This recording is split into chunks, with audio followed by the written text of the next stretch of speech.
Benoît Pébeuf, vous êtes président du MR luxembourgeois et tête de liste au fédéral. Choisir Thierry Neyens, est-ce montrer l'intérêt du MR pour le secteur Horeca?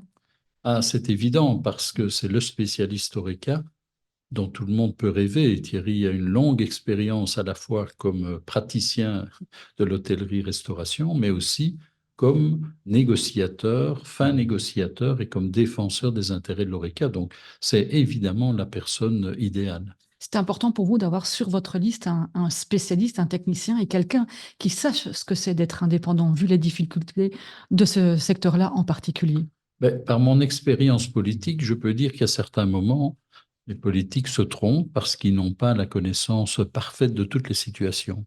Quand on veut ne pas se tromper, il faut prendre quand même l'avis du secteur, des spécialistes, de ceux qui connaissent et qui peuvent attirer l'attention sur le fait que le raisonnement que l'on a est peut-être un tout petit peu biaisé, qu'il faut le rectifier. Donc, avoir des spécialistes des matières que l'on traite, que l'on défend, c'est évidemment fondamental.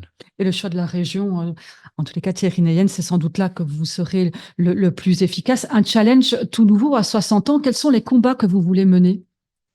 Ouais, les combats, ils sont issus de l'expérience, du vécu. Donc, je vais d'abord rejoindre une équipe, rejoindre un parti, rejoindre, on va dire, les hommes et les femmes qui vont, on va dire, aller dans le sens où il faut relancer, on va dire, l'économie wallonne.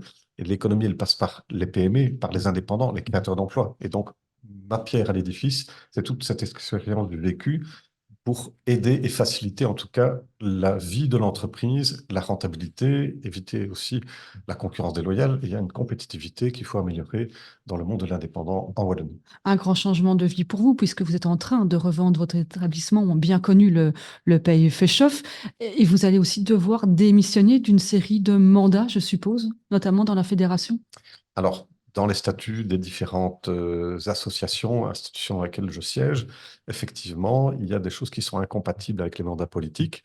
C'est pour la raison pour laquelle, pendant ma présidence, je n'ai jamais identifié une appartenance à un parti politique. J'ai écouté tout le monde, j'ai respecté tout le monde, de tout parti confondu, tout parti démocratique, dans l'intérêt collectif par rapport à une crise sanitaire, une crise qui a été, on va dire, lourde de conséquences sur le secteur Horeca et sur le secteur, on va dire, des PME et de la culture de manière générale. Voilà, cette expérience des négociations avec le monde politique fédéral et régional m'ont en tout cas appris à écouter, à observer et aussi à prendre des mesures ou à taper le poing sur la table quand il fallait. Donc la négociation n'est pas toujours facile.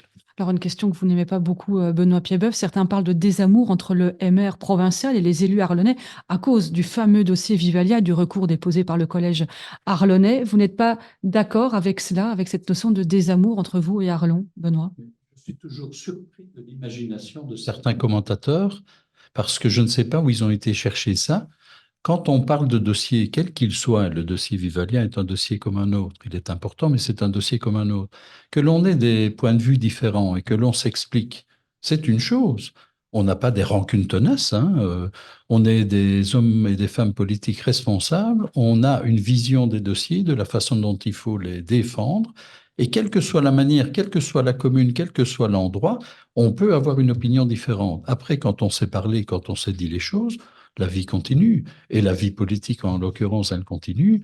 Et aller penser que nous, au MR, on négligerait les élus arlonnais parce qu'ils auraient une opinion différente de la nôtre, et pas tous, je peux vous le garantir, par rapport à un dossier important, ben, c'est complètement stupide. On ne va pas se fâcher avec une partie populeuse de notre province. Ça n'a aucun sens. Donc ce sont vraiment des raisonnements dans le vide qui ne correspondent à aucune réalité.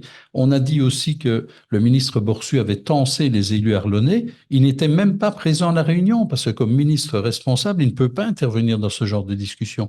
Donc on invente des réalités qui n'existent pas. Donc, ce sera encore possible alors de voir sur des places stratégiques, fédérales ou régionales, en l'occurrence peut-être plutôt davantage fédérales, des figures montantes du MR arlonnais comme Olivier Valzin, peut-être pas, ou Alain Delorme. Mais est-ce que ce sera encore possible d'avoir des élus arlonnais à des places stratégiques au fédéral? Mais on a plusieurs places à remplir, tant au fédéral qu'à la région, et on est en train de préparer nos listes, bien entendu. Merci d'avoir répondu à toutes nos questions, à tous les deux. Merci beaucoup.